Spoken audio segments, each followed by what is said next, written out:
Ivan দাঁড়াও। Ivan দাঁড়ালো না। সে সামনে হাঁটছে তো হাঁটছে। সানা এবার পা বাড়ায়। ধীরে ধীরে পায়ের গতি বাড়িয়ে ইভানের সামনে এসে দাঁড়ায় আর বলে, আমি জানি তুমি আমাকে ভালোবাসো, কিন্তু এখন এইসব কথা কেন বলছো? কি হয়েছে ইভান? তুমি কি কোনো ব্যাপারে আমার উপর রাগ করে আছো? ইভান রাগী কণ্ঠে বলে, আমি তোমাকে ভালোবাসি না, আর আমি শুধু তোমাকে তোমার জায়গা দেখাচ্ছি। মন্ত্রীর মেয়ে আর মির্জা গ্রুপের এমপি বোন হয়ে তুমি যতটা যোগ্য ভাবছ, আমি ঠিক তোমাকে ততটাই যোগ্যতা দেখাচ্ছি। তোমার ভাই একজন ক্রিমিনাল, তোমার বাবা একজন খুনি, আবার সে বুড়ো বয়সে এসে অন্য নারীতে আসক্ত হয়ে পড়েছে। তোমার বাবা মারও ডিভোর্স হয়ে গেছে, তবুও তারা একই ছাদের নিচে থাকছে। ইন্টারেস্টিং। তোমার বোন মুন্সি গ্রুপের এমডিকে প্রেমের ফাঁদে ফেলে বসে আছে। তোমার সম্মানিত ভাবি আমার বন্ধুর প্রেমে হাবুডুবু খাচ্ছে, আর এদিকে তুমি এসেছো আমাকে বিহারের মতো ভালোবাসি বলতে। Interesting, really very interesting. Family, নিজেই ভেবে দেখো, তোমার ফ্যামিলি হাবভাবে পুরাই উপরে, সম্মানের যোগ দিয়ে সে রাস্তায় পড়ে থাকার যোগ্যতাও নেই। তোমার মতো মানহীন মেয়েকে আমি ভালোবাসবো, এটা খুবই হাস্যকর। সানায়ার চোখ বেয়ে অশ্রু গড়িয়ে বলে। সানা ইভানের হাত ধরে বলে, আমার পারিবারিক অবস্থা হয়তো ভালো নয়, কিন্তু এখানে আমার তো কোনো দোষ নেই। আমাকে কি ভালোবাসা যায় না? তোমার রক্তে দোষ আছে, আর সেই নোংরা রক্ত আমার রক্তের সাথে কখনোই মিশবে না। ইভান সানায়ার হাত থেকে এক ঝটকায় সরিয়ে দিয়ে গাড়িতে উঠে বসে। গাড়ি চলে যাচ্ছে আর সানায়া ঝাপসা চোখে ইভানের যাওয়া দেখছে। তার শাড়ির আঁচল হাওয়ার তালে উঠছে। ইভানের গাড়ি যাওয়ার কিছুক্ষণ পর সানায়া বডিগার্ডদের গাড়ি পার্কে ঢুকতে তারা সানায়াকে মাটিতে অজ্ঞান অবস্থায় পায়। তারা তাকে সেখান থেকে হাসপাতালে নিয়ে যায় আর ডাক্তার চেক আপ করে বলে। সাইল সানায়াকে দেখতে হাসপাতালে আসে। সানায়া ভাইকে দেখে পাশে থাকা খালি স্টিলের ট্রেটা ছুঁড়ে মারে। সাইল অবাক হয়ে বোনের দিকে তাকায়। সে কাছে আসতেই সানায়া চেঁচিয়ে বলে, তোমাদের জন্য আমি আমার সব হারিয়ে ফেলেছি। যাও এখান থেকে। I hate you Sahil Mirza, I hate you. Sahil সানায়ার হাত ধরে নরম সুরে বলে। সানাহা, কি হয়েছে বোন? Are you okay? সানায়া সাহিলের হাত ছাড়িয়ে ধাক্কা দিয়ে সরিয়ে দিয়ে বলে, তোমাদের জন্য আমি ইভানকে হারিয়েছি। তোমাদের জন্য আমার রক্ত নোংরা হয়েছে। প্লিজ আমার সব রক্ত নিয়ে নাও। আমার এই নোংরা রক্ত লাগবে না। সানায়ার পাগলামো দেখে সাহিল খুব চিন্তায় পড়ে গেল। নার্স এসেও সানায়ার চর খেয়ে দূরে সরে দাঁড়ায়। দুজন নার্স তো বলা বলি করছে সানায়ার মানসিক বিকার ঘটেছে। এদিকে ডাক্তার সাহিলের রাগী চেহারা দেখে সানায়াকে ঘুমের ওষুধ দিয়ে ওই অবস্থায় ডিসচার্জ দিয়ে বাসায় চলে যেতে বলেছে। আর বলে দিয়েছে বাসায় থাকলে সে আরও ভালো থাকবে। এদিকে ইভান সোজা আরাফের সাথে দেখা করতে তার চেম্বারে চলে গেছে। আরাফ ইভানের দিকে এক গ্লাস পানি এগিয়ে দিয়ে বলে। তুই এভাবে হুট করে এখানে এলি যে? ইভান মুচকি হেসে বলে, অনেকদিন পর তোর সেই মনের দাগগুলো মনের থেকে মিটিয়ে ফেলতে পেরেছি। কিসের ক্ষত? সাইল মির্জার দেওয়া সেই ক্ষত। আরাফ ভ্রু কুচকে বলে, কি করেছিস তুই? থাক, এসব বাদ দে। এখন সাহিল মির্জা বুঝবে বিনা অপরাধে অন্যের বলে শাস্তি কাউকে দিলে কেমন অনুভূত হয়। যদিও শাস্তিটা অনেক সামান্য ছিল, এই আঘাত দেহেও পড়েনি, একদম ভিতরে গিয়ে পড়েছে, আর এই ক্ষত সহজে মিটানো যাবে না। ইভান চেয়ার থেকে উঠতে উঠতে বলে, বাসায় আজ আমার পক্ষ থেকে ডিনারের ব্যবস্থা হবে, তাড়াতাড়ি কাজ সেরে বাসায় ফিরিস। আজ কিন্তু সবাই একসাথে বসে ডিনার করব। আরাফ মুচকি হেসে মাথা নাড়ায়। মৃদুমন্দ হাওয়া, নদীর জলে তরঙ্গের ঢেউ, মাঝখানে ছোট্ট একটা তরি। তরিতে কোনো মাঝি নেই, শুধু বসে আছে দুজন যাত্রী। তাদের নির্দিষ্ট কোনো গন্তব্য নেই। তারা একে অপরের মুখোমুখি বসে আছে আর মনে মনে কথা বলছে। শতাব্দী মুগ্ধ দৃষ্টিতে তাহমিদের দিকে তাকিয়ে আছে, আর তাহমিদ একটা ফুলের ঝুড়ি সামনে নিয়ে ফুল গাচ্ছে। অরুণিকাই আজ তাদের বাইরে পাঠিয়েছে। বাংলাদেশে আসার পর থেকে শতাব্দী ঘরে বন্দী। বেশি হলে তার ছাদেই যাওয়া হয়, কিন্তু একবারও সে ঘর থেকে বের হয়নি। তাই অরুণিকা তাহমিদকে বলল শতাব্দীকে নিয়ে বাইরে যেতে। আর তাহমিদ আগে থেকেই জানতো শতাব্দীর নদী সমুদ্র এসব জায়গা খুব বেশি প্রিয়। এই মুহূর্তে সমুদ্র দেখানো তো আর সম্ভব না, তাই কাছে একটা শাখা নদী ছিল, সেখানে এসে শতাব্দীকে নিয়ে গেল। তামিদ ফুল গাঁথা শেষ করে শতাব্দীর মাথায় সে ফুলের মালাটা লাগিয়ে দিল।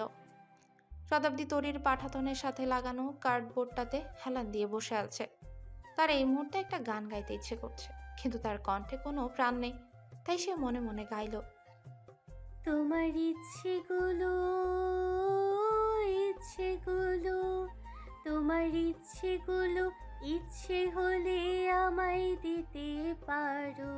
আমার ভালো লাগা, ভালোবাসা তোমায় দেব আরো। তুমি হাতটা শুধু ধরো, আমি হব না আর কারো। তুমি হাতটা শুধু ধরো, আমি হব না আর কারো। তোমার স্বপ্নগুলো আমার চোখে হচ্ছে জড়সড়। তোমার আবেগ মাখা খামখেয়ালি হাঁটছে আমার পিছু।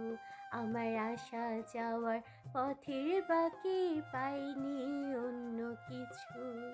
তুমি হাতটা শুধু ধরো, আমি হব না আর কারো। তুমি হাতটা শুধু ধরো, আমি হব না আর কারো। তোমার স্বপ্নগুলো আমার চোখে হচ্ছে জড়সড়। আমার হৃদয় যেন বানভাসী হয় তোমার স্রোতের টানে। আমি তোমার কাছে যাবই যাব একলা থাকার দিনে। তামিদ শতাব্দীর আঙ্গুলের ফাঁকে ফুল ধরে বলে, তুমি একদম বকুল ফুলের মতো। বকুল ফুলের অনেক সুগন্ধ, তুমিও যেখানে যাও পুরো জায়গাটা মোহময় করে তোলো। আর সেই মোহময়তা বকুলের মতোই দীর্ঘস্থায়ী। শতাব্দী কিঞ্চিত হাসে। তামিদ মুগ্ধ হয়ে সে হাসির দিকে তাকিয়ে রয়। শতাব্দী খুব কম হাসে, আর যখন হাসে তখন তাহমিদের পুরনো দিনের কথা মনে পড়ে যায়। যখন শতাব্দী খিলখিল করে হাসত, তখন পুরো পরিবেশ কেমন জীবন্ত হয়ে উঠত। আর এখন মৃত পরিবেশটাকে শতাব্দীর এই কিঞ্চিত হাসিটায় যেন প্রাণ দিয়েছে। এদিকে অরুণিকা একটা রেস্টুরেন্টে ইমানের মুখোমুখি বসে আছে। সামনে ইমানের অর্ডার করা খাবারগুলো এসেছে। সে একটার পর একটা অরুণিকার দিকে এগিয়ে দিচ্ছে। অরুণিকা সবগুলো সামনের দিকেই ঠেলে দিয়ে বলে, আগে আপনি আমার প্রশ্নের উত্তর দিন। ইমান বিরক্তি সুরে বলে, বারবার একটা কথা বলছো আরু, আগে তুমি সত্যিটা স্বীকার করো প্লিজ। অরুণিকা মলিন মুখে বলে, হ্যাঁ, এটা সত্য। আমার আপনাকে ভালো লাগতো। আমি আহনাফকে বলেছি এই কথা আপনাকে জানানোর জন্য, কিন্তু সে জানায়নি। উল্টো বলেছে আপনার অন্য কোথাও সম্পর্ক আছে। আমিও তোমাকে ভালোবাসি অরুণিকা। দেখুন ইমান, আমার আহনাফের সাথে আকদ হয়ে গেছে, আর আমি আপনাকে গল্প করার জন্য এখানে আসতে বলিনি। আমি জানতে চাইছি আপনি কার কাছে শুনেছেন এসব কথা। আপনি এবার আমাকে বলুন, আমার এটা জানা খুব দরকার। ইমান কিছুক্ষণ চুপ করে থেকে দীর্ঘশ্বাস ফেলে বলে, আরবান তালুকদার বলেছে। কেন? উনি কেন এই কথা আপনাকে বলল, আর কিভাবে বলল? শুক্রবার মসজিদে দেখা হয়েছিল, তখনই বলল আরাব জোর করে তোমার আর আহনাফের বিয়ে দিতে চাইছে। এও বলেছে তোমাদের বংশে জন্মসূত্রে এটাই চলেছে, অন্যের ভালোবাসা নষ্ট করাই তোমাদের বংশের কাজ। অরুণিকা কিছু একটা ভেবে উঠে দাঁড়ায়। ইমানও অরুণিকাকে উঠতে দেখে তার হাত ধরে বলে, আমি সত্যিই তোমাকে ভালোবাসি অরু। আপনি আমাকে অরু ডাকবেন না। অরু ডাকার অধিকার শুধু আহনাফ আর আরাফের আছে। বাকিরাও আমাকে অরুণিকাই ডাকে। তুমি হঠাৎ এমন শক্ত হয়ে গেলে কেন? আগে তো অনেক নরম ছিলে। আমি কি আপনার সামনে কখনো নরম হয়েছিলাম? হওনি, কিন্তু আমি জানি তুমি এমন নও। যে আপনাকে এসব জানিয়েছে সে ভুল জানিয়েছে। হয়তো আহনাফকে আমি বিয়ে করতে চাইনি, কারণ আমার আপনাকে ভালো লাগতো, কিন্তু এখন আমার আকদ হয়ে গেছে। আর আহনাফ আমার কাছে আপনার চেয়েও বেশি গুরুত্বপূর্ণ ছিল।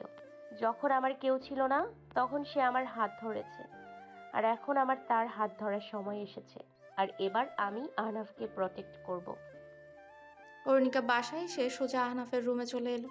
আহনাফ অরুণিকাকে দেখে বিরক্ত মুখে বের হতে যাবে, তখনই অরুণিকা ব্যস্ত কণ্ঠে বলে, আহনাফ, একটা জরুরি কথা বলার আছে।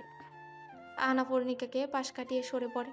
অরুণিকা ভালোভাবে তাকিয়ে দেখে আহনাফের মুখটা লাল হয়ে গেছে, দেখে মনে হচ্ছে প্রচুর রেগে আছে। অরুণিকা আহনাফের হাত ধরতে আহনাফ এক ঝটকায় তার হাত সরিয়ে দিয়ে বলে। Get out from here. Arunika অবাক হয়ে বলে। আহনাফ, এভাবে রেগে যাচ্ছ কেন? আমি কি করলাম? আহনাফ দাঁতে দাঁত চেপে বলে। মানলাম আমাকে ভালোবাসো না, তবু এমন কাজ তো অন্তত না করলেও পারতে অরু। অরুণিকা অবাক হয়ে বলে। কি করেছি আমি? ইমানের সাথে দেখা করেছো, কি বলেছো ওকে? তুমি ওকে ভালোবাসো তাই না? আহনাফ তালি বাজাতে বাজাতে বলে। Good, good, very good Aru. তোমার মতো প্রেমিকাই তো সবার পছন্দের, যে বিয়ে করা বরের চেয়ে পুরনো ভালো লাগার মানুষকে বেশি গুরুত্ব দেবে। অরুণিকা ভ্রু কুচকে বলে। কে বলেছে এসব তোমাকে? ইমান নিজেই বলেছে। আর তুমি বিশ্বাস করেছো? ওর কথা আমি এমনি এমনি বিশ্বাস করিনি। আমাকে ছবি দেখিয়েছে, আমার ফোনে তোমাদের দেখা হওয়ার সব প্রমাণ আছে। আমি অমন কথা বলিনি, বলেছি ভালো লাগতো, কিন্তু এখন। আহনাফ ফুট করে অরুণিকার মুখ চেপে ধরে ধরাম করে দরজাটা বন্ধ করে দেয়। অরুণিকা ভয়ে কেঁপে ওঠে। সে আহনাফের হাত ছাড়ানোর চেষ্টা করছে। আহনাফের চোখ দুটো চিকচিক করছে। সে অরুণিকার চুলগুলো হাতের মুঠোয় নিয়ে অরুণিকাকে নিজের কাছে টেনে আনে আর বলে। আমি অনেক সহ্য করেছি অরু, কিন্তু আর না। আমি মানুষ, আমি কোনো যন্ত্র না। আর তুমিও কোনো ছোট বাচ্চা না যে বুঝতে পারছো না। ইমানকে আমার ভালো লাগে না। আরেকবার যাতে ওকে তোমার আশেপাশে না দেখি, এটা আমার ওয়ার্নিং। ইমানের সাথে যদি তোমার কথাবার্তা হয় আর এটা যদি আমার চোখে পড়ে, তাহলে অনেক খারাপ হবে। ইমানকে জানিয়ে দিও, আমার মানুষকে আমি রাখতে জানি। আহনাফ অরুণিকাকে ছেড়ে দিয়ে বেরিয়ে পড়ে। অরুণিকা আহনাফের এমন ব্যবহারে পুরোপুরি হতবাক। সে দরজার কাছে দাঁড়িয়ে কাঁদতে লাগলো। এদিকে আহনাফ রুম থেকে বেরিয়ে সোজা নিচে নেমে গেল। ইমন তাকে কিছু বলতে যাবে, সে না শুনে বাইরে চলে গেল। বাইকে উঠে চাবি ঘোরালো।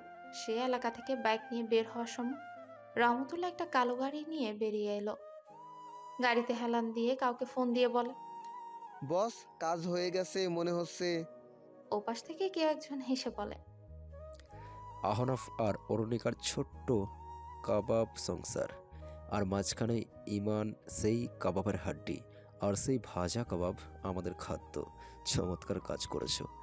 আরবান সাহেব তো ইমানকে সব জানিয়ে আমাদের কাজ আরও সহজ করে দিয়েছেন। এখন আহনাফ অরুণিকার আলাদা হওয়া মানে আমাদের কাজ শেষ। আর একটা কাজ বাকি আছে, মুরাদপুরের সেই বম ব্লাস্ট। আর সেদিনেই শেষ হয়ে যাবে আমাদের শত্রু, আর শেষ হবে এতদিনের অপেক্ষা। আর ফেসে যাবে আমাদের মহামান্য মৈত্রী গ্রুপের জুনিয়র্সরা, আর একা হয়ে যাবে আমাদের ছোট্ট সোনামণি অরুণিকা। হ্যাঁ বস, এজন্যই তো ওদের কলকাতায় পাঠিয়েছি। ওরা সেখানে অস্ত্র প্রশিক্ষণ নিয়েছে, আর এর প্রমাণও আছে। পুরো ক্ষমতা যখন আমাদের হাতে চলে আসবে, তখন ওদের দেশদ্রোহী প্রমাণ করতে আমাদের 1 মিনিটও লাগবে না। আর এরপর আমার বহু বছরের প্রতিশোধ পূর্ণ হবে, আমি স্বস্তি পাবো। এদিকে ঘুটঘুটে অন্ধকারে ছাদে বসে আছে ইমন আর মাওসিয়াত। আকাশে তারা ছাড়া কিছুই দেখা যাচ্ছে না। বাসায় অস্বস্তি লাগছে, তাই মাওসিয়াত ছাদে এসে দাঁড়িয়েছে আর তাকে সঙ্গ দিচ্ছে ইমন। মাওসিয়াত চিন্তিত কণ্ঠে ইমনকে জিজ্ঞেস করে। তোমরা সারাদিন লাইব্রেরিতে কি করো? সেই অতীতের রহস্য উদ্ঘাটন চালায়। এত দিনেও কি এর কোনো সমাধান হয়নি? হয়েছে, অনেক কাছাকাছি আছি। কে করেছে এসব? প্রথমে তাওমিদের মামা মুর্শিদ জুবাইরকে সন্দেহ হয়েছিল। তারপর তিনি আমাদের সব সত্য জানালেন। বললেন সেদিন আমাদের বাঁচানোর জন্য তিনি রহমতুল্লাহকে পাঠিয়েছিলেন। তারপর রহমতুল্লাহই আমাদের মাথায় ঢুকিয়ে দিয়েছে বাস্কার গ্রুপের এমডি রিয়াজুর রহমান এ হত্যাকাণ্ডে জড়িত ছিল, আর তিনি আমাদের পারিবারিক বন্ধু ছিলেন। তারপরও আমরা তাকে সন্দেহ করেছি, কারণ জুবাইর আঙ্কেল মৃত্যুর আগেই বলেছিলেন শত্রু আমাদের আশেপাশেই ছিল। কিন্তু এখন তিনিও আমাদের সাহায্য করছেন। এরপর অরুণিকার মামা শাহবাজ খানকে সন্দেহ করার কারণ তিনি মির্জা গ্রুপের এক কেস তাদের সাহায্য করেছিলেন, আর মির্জারা আমাদের একমাত্র শত্রু। আর মিডিয়াতেও ওই গুজব রটেছিল। পরে আদিল ভাইয়ের মৃত্যুর পর বুঝলাম মির্জা গ্রুপের সাথে সংযুক্ত থাকার কোনো সম্ভাবনা নেই। যদিও কাউকে পুরোপুরি বিশ্বাস করতে পারছি না, তবুও মনে হচ্ছে এরা কেউই জড়িত নয়। তাহলে কে জড়িত? রহমতুল্লাহ বলতে পারবে, তবে আমরা আরবান তালুকদারকে সন্দেহ করছি। মাসিয়া তারবান তালুকদারের নাম শুনে চমকে ওঠে। সে ব্যস্ত কণ্ঠেই বলে, ইমন, আমিও এটাই বলতে চাইছিলাম, আমারও ওনাকে সন্দেহ হয়। আরুণিকা ও আমাকে বলল শতাব্দী আরবান মামাকে দেখে কিছু একটা বলতে চাইছে। আমি ওনাকে দেখেছি, উনি আজকাল হানাফ আর আরুণিকার রুমের আশেপাশে খুব ঘুরঘুর করছেন। ইমন চুপ করে রয়। মাউসিয়াত বলে, ওনাকে বের করে দাও বাসা থেকে। ইমন ফিসফিস করে বলে, শত্রুকে কাছে রাখতে হয়, আর ওনার সাথে আরও একজন জড়িত আছে, আর সেই হচ্ছে মাস্টার মাইন্ড। তাকে ধরতে পারলে সব প্রবলেম সলভ। এই জন্যই আরমান তালুকদারকে বাসায় রেখেছে। কিছুক্ষণ দুজনেই চুপ করে রয়। হঠাৎ ইমন মাউসিয়াতের চুলে নাক ডুবিয়ে দেয়। মাউসিয়াত সাথে সাথে কেঁপে ওঠে।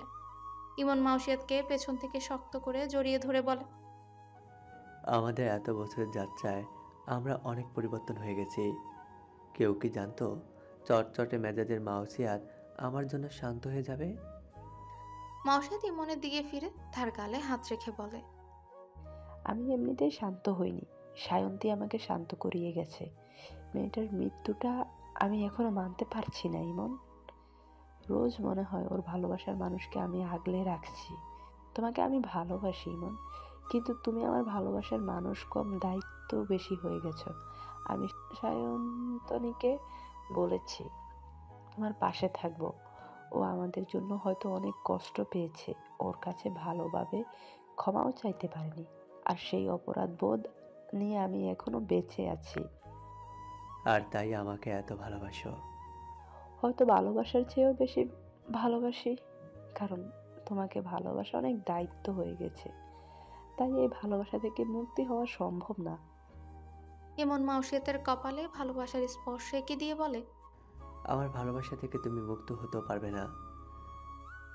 আচ্ছা ইমন, তোমার তো ফুটবলার হওয়ার স্বপ্ন ছিল, তুমি কি আর খেলবে না? ইমন দীর্ঘশ্বাস ফেলে বলে, মাঝে মাঝে অন্যের জন্য নিজের ইচ্ছেগুলো ত্যাগ করতে হয়। পরক্ষণে এসে হেসে বলে, কিন্তু আমাদের ছেলেকে আমি ফুটবলার বানাবো। মাউসিয়াত মুখ বাঁকিয়ে বলে, আমার ছেলে ডাক্তার হবে। আচ্ছা, তাহলে দুইটা ছেলে লাগবে তোমার, সমস্যা নেই, আমি তো আছি। মাউসিয়াত ইমনকে হালকা ধাক্কা দিয়ে বলে, চলো নিচে, বেশি কথা বলো তুমি। ইমন মাউসিয়াতের কাঁধে হাত রেখে বলে, ম্যাও যা বলে তাই হবে। এক সপ্তাহের মধ্যে গুপ্তচরের সহায়তায় রুকনকে ধরতে সক্ষম হলো রিয়াজুর রহমান। তিনি রুকনকে একটা অন্ধকার কক্ষে বেঁধে রেখেছেন, আর এই খবর ফোন করে আহনাফকেই প্রথম জানান। আহনাফ খবর পেয়ে দেরি না করে রিয়াজুর রহমানের দেওয়া ঠিকানায় চলে এলো, আর রুকনকে দেখে নিজের রাগ ধরে রাখতে না পেরে তাকে বেধড়ক মারতে লাগলো। রুকন মার খেতে খেতে ক্লান্ত প্রায়, সে চেঁচিয়ে বলল, আমি সব আব্বার কথাই করেছি। আহনাফ তার কপালে পিস্তল ঠেকিয়ে বলে, তোর আব্বা তোকে কেন এই কাজ করতে বলেছিল সেটা আগে বল। রুকন কাপা কণ্ঠে বলে, আব্বার সাথে মির্জা গ্রুপের বনিবনা হইতো না। আব্বার সাথে মির্জা সাহেবের সমস্যা ছিল। আব্বা জানতো মৈত্র গ্রুপের কিছু হলে মির্জা গ্রুপ ফাইসা যাবে, তাই তাদের মায়েরা ফেলার জন্য আমাকে ওখানে কাজ নিতে বলেছিল। আমি সবার তথ্য নিয়ে আব্বারে দিতাম। আহনাফ চেঁচিয়ে বলে, শুধু এটাই তো কোনো কারণ হয় না? আব্বার শুধু এতটুকুই লাভ ছিল ভাইজান, এর বেশি না। আর ওরা তো আব্বারে কোটি টাকার লোভ দেখাইছিল, কিন্তু 1000 টাকাও দেয় নাই। আপনারা বেঁচে যাওয়াই তো সব সমস্যা বাঁধলো। কে টাকা দিয়েছিল রহমতুল্লাহকে? আব্বা চিনে লোকটারে, আমি চিনি না, কিন্তু একটা কথা জানাইতে পারি। আব্বা দুজনের আন্ডারে কাজ করত। একজন খালি চৌধুরী পরিবারের মারতে চাইছে, অন্যজন সবাইরে। আহনাফ কিছুটা অবাক হলো। কখনো দেখেছিস? হ্যাঁ দেখছি, আব্বার বসের পোলারেই দেখছি, তৈমুর নাম তার। রিয়াজুর রহমান চমকে উঠে বলেন, তৈমুর তো শাহবাজ খানের ছেলে, আর ওই কাজ কখনোই করবে না।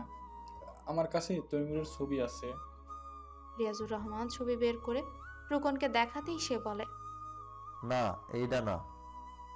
আহনাফ বলল, তাহলে সে শাহবাজ খানের পরিচয় এই খুন করেছে, আর সেই পরিচয়ই চলছে। লোকটাকে পাবো কিভাবে? আহনাফ কিছুক্ষণ ভেবে বলল, এ খুনির ছেলেকে চেনে, তাহলে আমরা আমাদের পরিচিত সবার ছবি এঁকে দেখাই। অন্তত এটা তো নিশ্চিত খুনি আমাদের পরিচিতদের মধ্যেই আছে।